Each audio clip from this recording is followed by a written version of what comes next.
So today, unlike most Mondays, isn't lecture but practice problems because I've already, because chapter 4 is long. And so today I'm going to do practice problems for chapter 4. These are going to be similar to the types of things you can expect to see on the exam. Quick rundown on that. Today I'm going to do this. The next lecture on Wednesday, I'm going to go through last semester's exam. As I go through the exam, give hints, tips, and tricks for studying for that exam and taking that exam, more importantly. Is that a question? Okay. Just so you know, if you're watching this video, because this video will be where it always is, the video for the review from Wednesday, when I post the video on Vanco Hall, I'll put the link down next to last semester's exam. That's where you're going to find the link to that video. But I'll talk about that then. Because yeah, Friday's the exam. Friday, March 5th. For today's practice problems though, the first problem, the second problem, the third problem, the fourth problem, and the fifth problem are all old exam problems. The fifth one was a little too hard. I shouldn't have put it on. It was too hard. It was a mistake. I've never put one on exactly like that again since because it was way too hard. But the first four are all exam problems. And it's just the kind of thing you might see. And basically, I'm going to jump right in. Now, these are all first problems. The basis of them is this equation right here, your F equals MA. That is the secret, that is the source, that is where it comes from. This is a complicated equation with a lot of meaning, but that's where we're going to get all of our information. We might also have to do with friction, and if we do, that's my other two equations. So, let's start with the get-go. And it says, Spider-Man holds himself up in the corner of a building by two strands of webbing, one completely horizontal and one at 33 degrees. What is the tension in the two strings given Spider-Man's mass? Now, to solve first problems, all first problems, the basis is a free body diagram. You need to draw what forces are being acted on. So we got a decent number of people in the room. What forces are acting on Spider-Man? Gravity and the two tensions. Yep, gravity and the two tensions. And I'm just going to draw them right onto this thing. So T1, T2, that's already written, so I don't need to label them, and mg. Now, when I look at this, if I do my standard coordinate system, x to the right, right is this way. Yay! X to the right, y is up. Oh no, I'm doing it for you guys. So I was right. X is to the right, y is up, because I wanted to look to the correct for you, not me. We can see this T2 is up and at an angle. It's not to the right. It's not up. It's up and to the right. And so what I'm going to do is I'm going to look at this and say T2 needs to be split into components. We don't want T2. We want T2x and T2y, where T2x would be T2 cosine of the angle it's at, and T2y would be T2 sine of the angle it's at, because we're measuring from the horizontal. Now this is something since then I've done better at, but I did mark an angle up there. That angle will happen to be the same as this one here. I did this problem back when trig was still required for the class. And that's something you would know from trig. Now, if I was to do this, I would label that angle instead to be easier. I just haven't remade my figure. And what I'm going to do is I'm going to say, okay, this T2, it's really two forces. One like that, and one like this. Where they all, as I said before, I don't know how to do subscripts. You know what? Let's just write it badly. T2x, T2y. Now that I have that, I can make force problems. I'll just say the sum of forces equals MA. Well, this really is two equations. One of them in X and one of them in Y. But I don't mention acceleration. But it just says he's holding himself up in the corner. if he's just holding himself up in the kernel, he's probably not accelerating anywhere. If he was accelerating, he'd be swinging out from the kernel or something, but it says he's just holding himself there. And so we can say this would be equilibrium, that our accelerations will be 0. And what I'll do is I'll make my equation in x and y. In x, my equation will always be right minus left. And so I'll look at my free body diagram and say, okay, in x, I have t1 to the left and I have t2x to the right. So in x, my equation, and I'm going to kind of slide these over, will be t2x minus t1 equals 0. That the sum of forces in x is t2x minus t1, and it's 0 because there's no acceleration. In y, that is up minus down. Up, I have t2y. Down, I have mg. So it would be t2y minus mg equals 0. But once again, I know t2x and t2y. t2x is t2 cosine of theta. And t2y is t2 sine of theta. Now my goal here is to solve for t1 and t2. And if I look at my x equation, I got t1 and t2. And it's going to be kind of hard to solve for either one because they're both in there. But let's look at my y. My y has only t2 in it. There is no t1 in this equation. And so this is what I'll use. I'll say this equation's better because it only has one unknown. And I'm going to tell you, there's no set process you're going to use to solve all of these problems. You're going to have to go and use your own logic and thought. And you have to look at it and say, I want to solve for these terms. How am I going to rearrange it in this case? But for this guy, that's the logic. If I want T2, that's what I'll solve. I'll add mg to both sides and then divide by sine theta. And then I can do the math.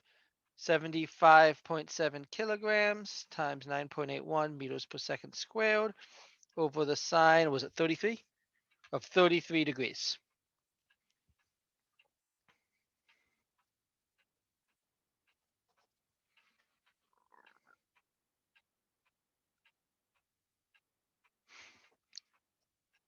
Now the goal was to get T1 and T2. There's T2. But now we can get T1. Because if I go back up to my x equation, I can add T1 to both sides and say that T1 equals T2 cosine theta. And so it's just 1360 newtons cosine of 33 degrees, which is 1140 newtons.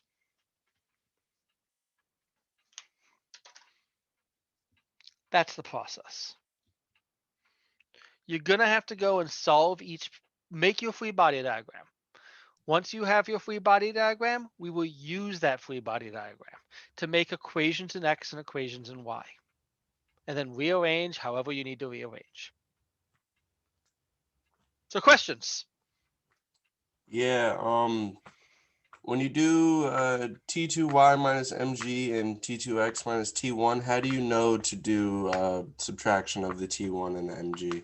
It's always right minus left and up minus down. No, fair enough. And so I'll look at this. Hold on, let me I'll look at this and say right minus left. T2x was right, T1 was left. So right, left. For the other guy, I say up minus down. Up minus down. But always right minus left, up minus down. I guess if you have a tilted coordinate system, it's still right minus left, up minus down. You just gotta kind of tilt your head and say right, left, up, down.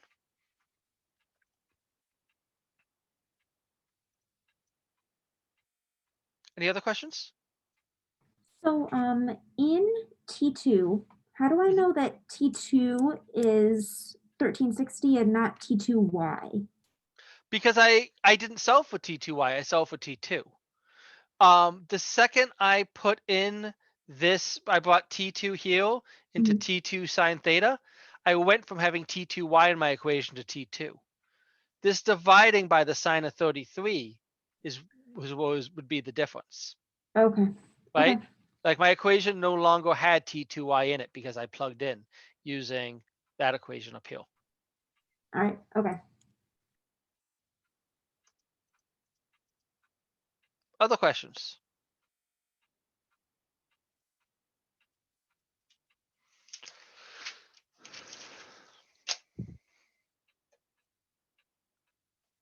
Okay, the next one.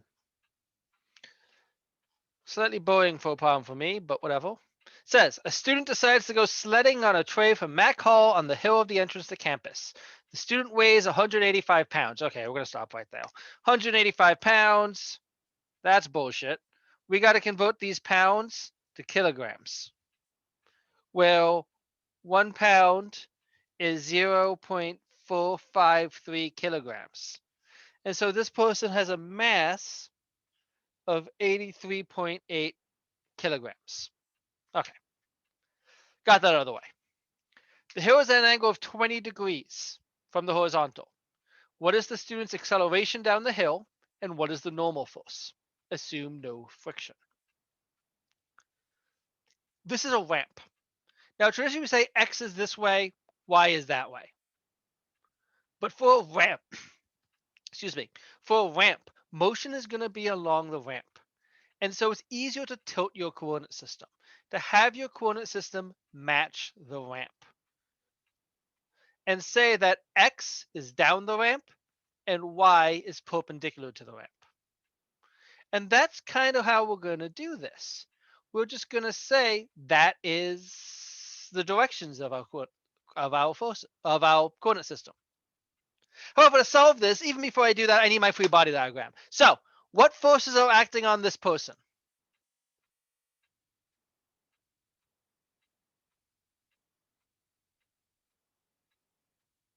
Anyone?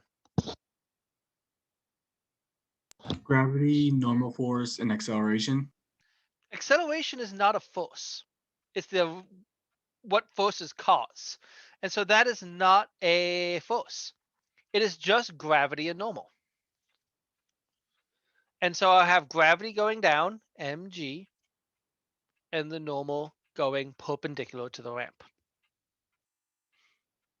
Now, when I look at this, if I use a tilted coordinate system, the normal is straight up y, up your y. But the mg is in between. And the easiest way to do it is just tilt your head and match and say that in my coordinate system, mg doesn't go down y, it doesn't go up x, it's somewhere in between. And so I'm going to have to take this mg and break it into components. I'm going to have to turn it into an mgx and an mgy. A piece of mg that is down the ramp and a piece of mg that is into the ramp. Now, when I do that, we like to say x component's cosine, y component's sine, but that isn't going to be the case here. Whenever you do a ramp, things go backwards. And so, oops, I did not mean to erase that G. And so the piece in X, ramps are always backwards. In ramps, gravity, your X is going to be sine, your Y is going to be cosine. They will always flip. And so this isn't mg, your X component of mg will be mg, the sine of the angle. And the Y component will be mg, the cosine of the angle. Because once again, ramps always go backwards. But there you go. There's a complete free body diagram. I can use that. I'll say F equals MA. And you know what? Let's do different colors for X and Y because that's going to become more important when we go forward. We will Christmas this shit up with red and green. And I'll make my equations. I'll say this is really the sum of forces in X is MA in X.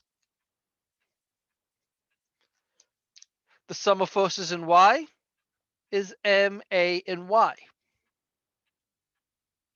And I can make my equations. Now in X is always right minus left. And I'm going to take this, tilt my head to match and say, okay, to the right is mg sine theta.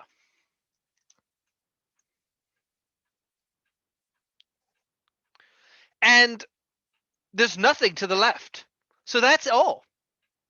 And if this person's going down the hill, they have some acceleration. If you're not sure whether or not they have some acceleration, when you're looking for acceleration, oops, did not mean to cross that out, but underline it. If you're looking for acceleration, there's probably acceleration. I can say that equals ma.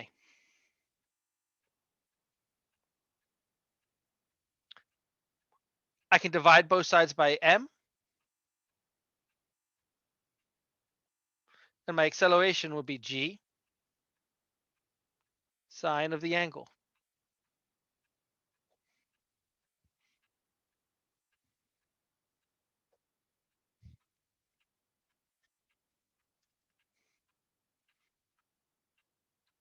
Y is always up minus down. Now up, I have normal force. Down, I have mg cosine theta. And that'll equal ma in y. But let's look at this ramp. Okay, here's going to be my ramp, because I don't have something better right here. If I put something sliding down this, you know what? If I put this here, how bad is this going to look? I'll hold up to the camera. When I have something slide down this, it moves down the ramp. Movement down the ramp, though, the way we did it, that's x.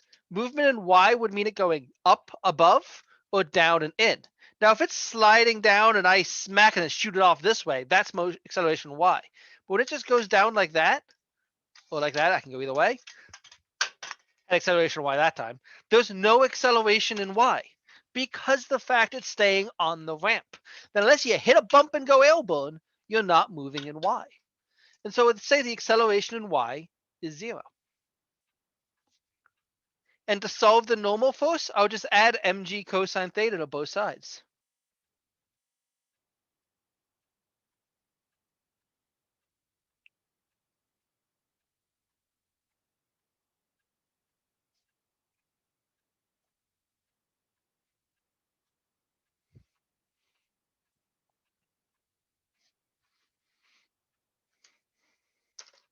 So I'm a little confused because at the top of the ramp, he's at a different y than at the bottom of the ramp. No, he's not, because we're using a tilted coordinate system. If you use a flat coordinate system, then yes. And that's why to use a tilted coordinate system.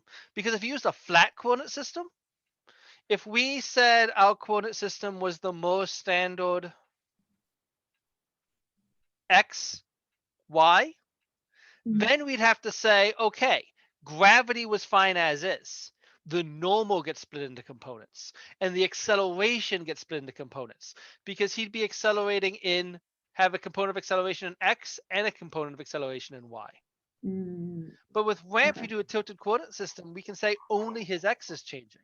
Since y is perpendicular to the ramp, it's not changing. It makes it simpler. As I said, you could do a flat coordinate system. N would become an n cosine theta and n sine theta. You have acceleration in both pieces. You would then have to go and solve for the acceleration. But the problem with that is you'd end up with, you'd have both your x and y term would have an n and an a, and you don't know n, you don't know a, so you'd be left with two unknowns. And you'd have to put them together and become really, really, really ugly math.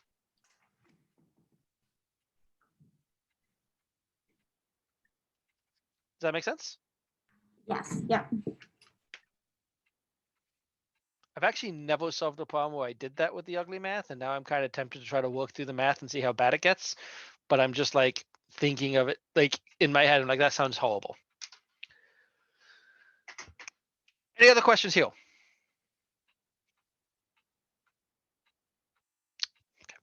Now, both of these problems had the similarity of they had no friction. The third problem on your exam on Friday, the third problem would be forces without friction. It might have a ramp, it might not. So it could be something like problem 1, could be something like problem 2, could be like neither one of them, let's be honest, other than free body diagram, F equals ma. But the last problem will involve friction. So let's do 2 friction problems, one without a ramp and one with a ramp. So you can make sure you know both of them. And I'm going to start with without a ramp. And this says, in the 5th Fast and the Furious movie. Okay, if you ever want to look at things that completely break physics and like, oh, we're gonna take physics and throw it out the window, you don't go to superhero movies. They're pretty bad, but not as bad as Fast and the Furious movies. Fast and the Furious movies look at physics, say fuck you, then jump a car off a cliff. So, in the 5th Fast and the Furious movie, a safe is pulled behind 2 Dodge Chargers down the streets of Rio de Janeiro during a bank heist. The total mass of the safe with the money is 15.4 tons. 15.4 tons. We know 1 ton is 907.2 kilograms. So that is going to be 13970.9 kilograms.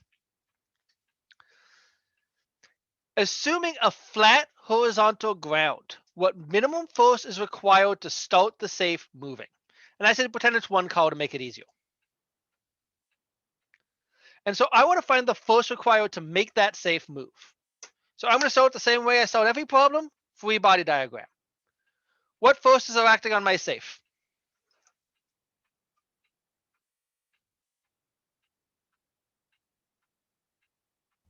Nitrous. Gravity. I heard 2 things at once and I couldn't understand either one. What have you again? Friction, normal, and gravity.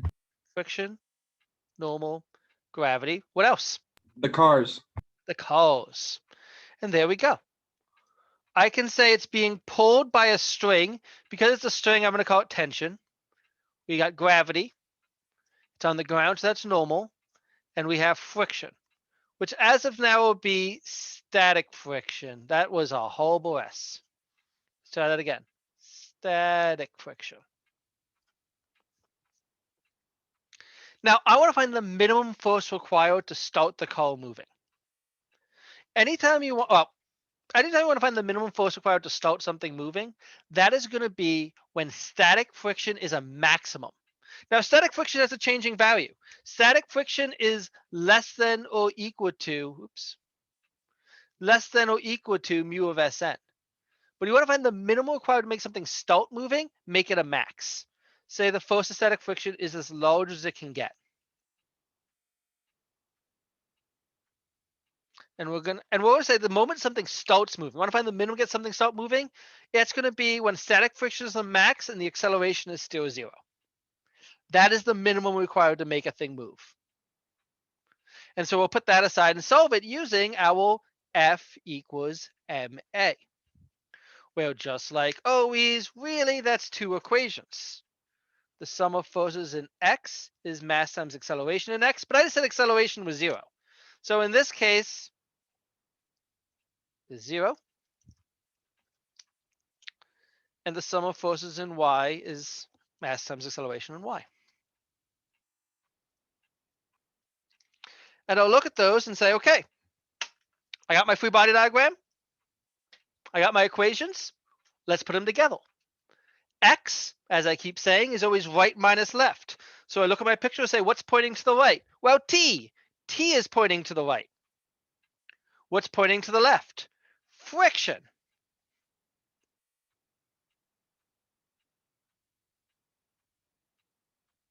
I'll then look at my Y, say up minus down. What's pointing up? Normal force is pointing up. What's pointing down? Gravity's pointing down. Now I want the minimum force required to start it moving. That means I'm solving for T because that's the force that's trying to pull it. And if I want to solve for T, I'll just add the force of friction to both sides. And so tension just is the force of static friction. But the force of static friction is mu of Sn. And so I can solve this as long as I know what n is. How I'll get n is I'll go back to my y equation. And always, how you get the normal force is looking at your y. Now say in my y equation, n minus mg equals 0. That means n equals mg. And I'll just plug that in for my normal. And so it would be the coefficient of static friction, which is 0.7, times m, 13970.9 kilograms times G.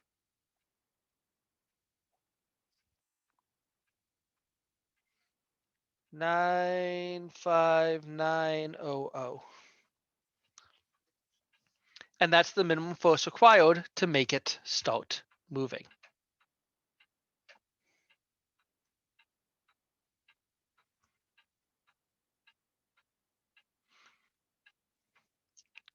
Questions though?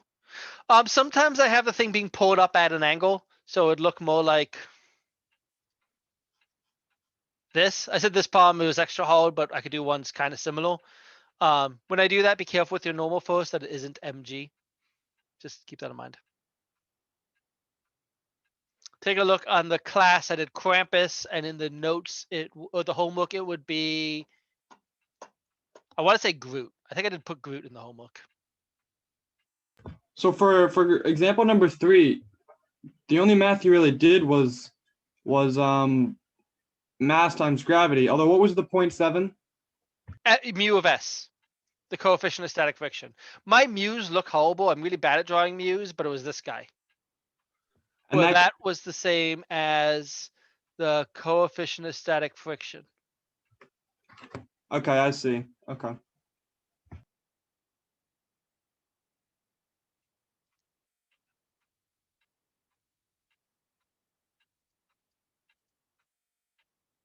Now, part B says, let's say they get the car moving. And they hit that force, and they use that exact same force, and now it's moving. What's the acceleration? You see, if the car starts moving, what happens is where we had static friction, this little s right here, oops, erased more than I meant to, becomes kinetic friction. That once it's moving, we no longer have static friction. We have kinetic. So we don't use mu of Sn, we use mu of Kn. Now in y, nothing changed. My y is still the same. I got n up, I got mg down, n equals mg. But in my x changed quite a bit. Because if I do my right minus left, it's still t minus friction, but now it's kinetic friction. And I say, once it's moving, pull the same force, what is the acceleration? Now there's acceleration. Now keep in mind f of k is mu of k n, and in this case, n was mg.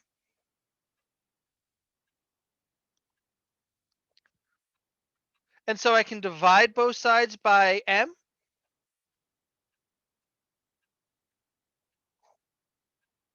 And I can solve. Mu of k is 0.45.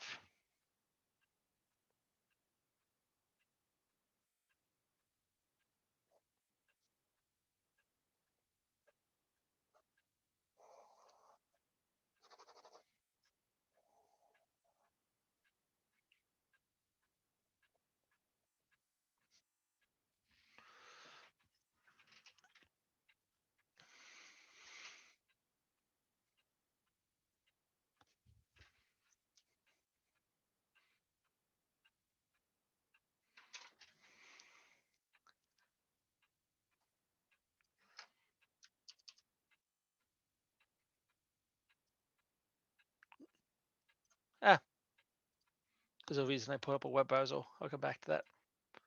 Any questions?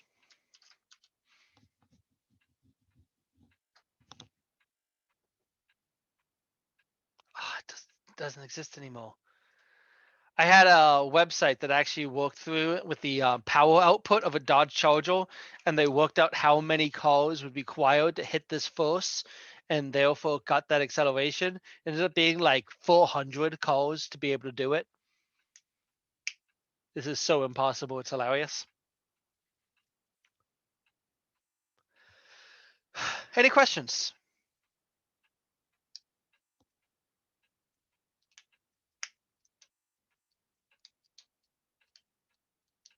This makes some sense.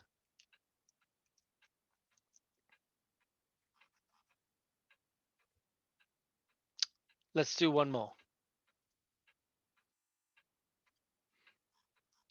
In the original Star Wars, A New Hope, the first bit that was ever there that was Star Wars. Spoilers for a very, very old movie.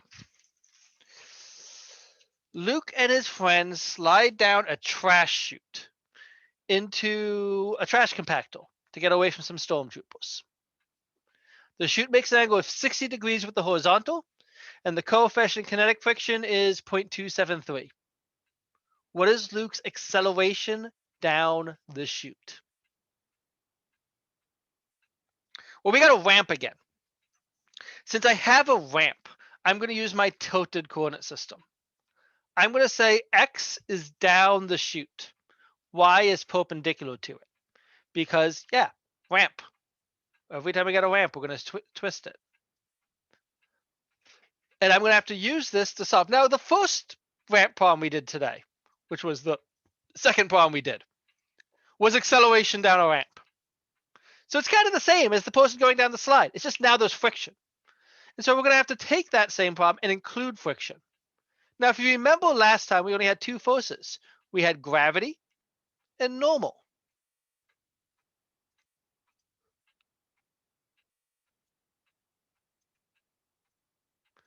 But if they're going down the ramp and the ramp now has friction, we now have to include friction.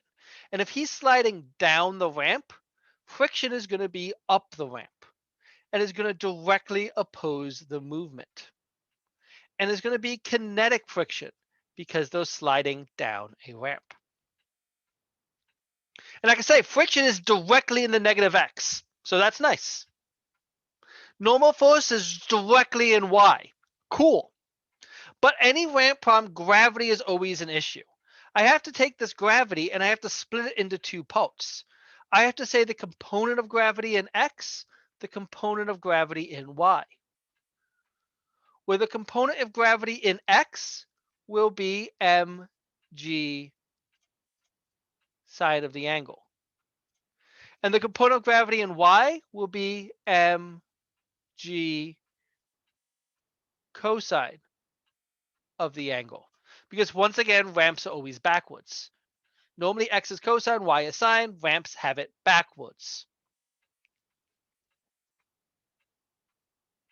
And I'll say, cool, okay. F equals ma. That was horribly written.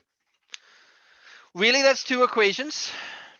The sum of forces in x equals ma in x. Let's use red again. The sum of forces in y equals ma in y. But let's think about the acceleration. This guy's going down the ramp. He's going to accelerate down the ramp.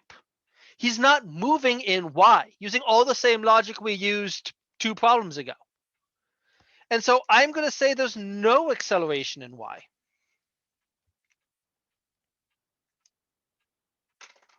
And I can now make my equations. I haven't done this yet today, so I'm going to have one of you guys tell me my equations. Someone in the class, what's my equation in x?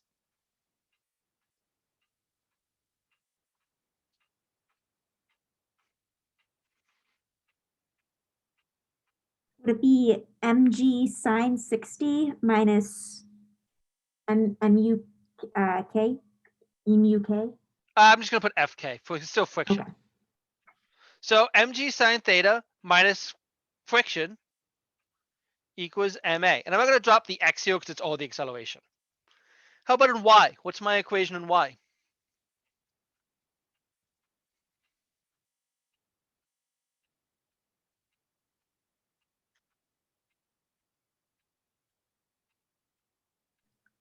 N minus mg cos 60? Yep, that equals 0. Now I'm looking for this acceleration. Now there's a lot of m's here. That's a problem because I don't know Luke's mass. And I'm sure I could look up how much Mark Hamill weighed back in the day, but I don't know off the top of my head. So that might be an issue. But for now, let's just solve for acceleration. If I solve for acceleration, well, actually, no, I won't divide by m yet. I'll come back to that. I want to say this right here, force of kinetic friction. The force of kinetic friction, we have an equation for. the force of kinetic friction is always mu of Kn. And so I'll plug that in.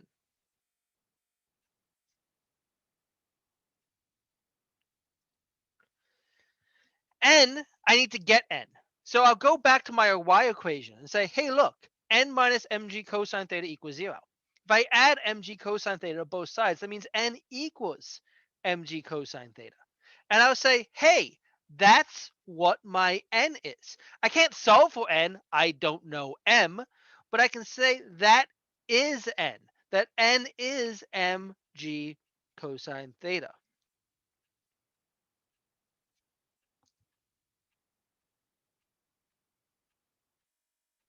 Now, if I want acceleration, I'll divide both sides by m. But take a look. There's an m here, there's an m here, there's an m here. They all just cancel out. And so my acceleration is just g sine theta minus mu of k g cosine theta. Or 9.81 sine of 60 degrees minus 0.273, 9.81 cosine of 60 degrees.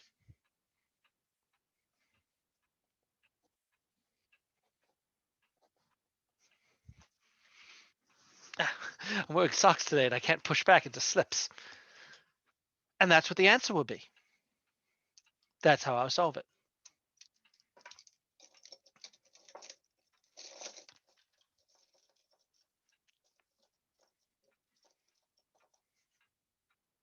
Questions?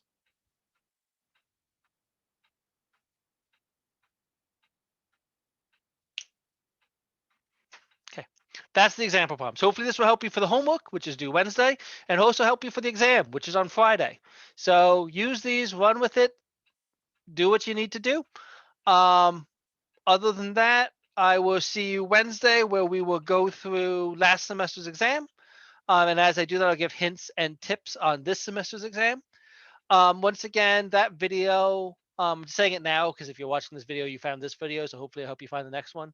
That video, once I put it on YouTube, I'll put the link down next to last semester's exam on the Vanco Hall page. But other than that, yeah, there you go. Have a good day and we will pick up next class.